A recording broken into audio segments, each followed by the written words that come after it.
இந்தியாவில் பள்ளி செல்லும் குழந்தைகளுக்கான சாலை பாதுகாப்பு அறிவுறுத்தல்கள்.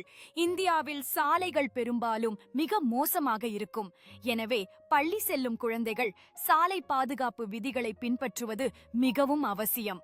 எப்போதும் பாதையோரத்தில் வலப்பக்கமாக நடக்க வேண்டும். சாலை கடக்கும்போது செப்ரா, குறுக்கு வழி, மேம்பாலம் அல்லது சுரங்கப்பாதையை பயன்படுத்துங்கள். சாலையை கடக்கும் முன் நிற்கவும் பாருங்கள், கேளுங்கள், பிறகு கடக்கவும் என்ற விதியை பின்பற்ற வேண்டும்.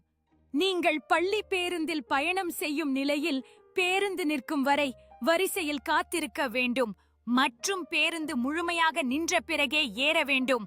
பேருந்தில் ஒழுங்காக அமர வேண்டும் மற்றும் ஜன்னல் வழியாக வெளியே சாயக்கூடாது. இறங்கிய பிறகு பாதையோரத்திற்கு செல்லுங்கள். பேருந்து புறப்பட்ட பிறகு மட்டுமே சாலையை கடக்கவும். மிதிவண்டியில் செல்லும் குழந்தைகள் ஹெல்மெட் அணிய வேண்டும். போக்குவரத்து சிக்னல்களை பின்பற்ற வேண்டும் மற்றும் பிரதிபலிப்பு பொருட்களை பயன்படுத்த வேண்டும். எப்போதும் சாலையின் இடப்பக்கமாகவே ஓட்.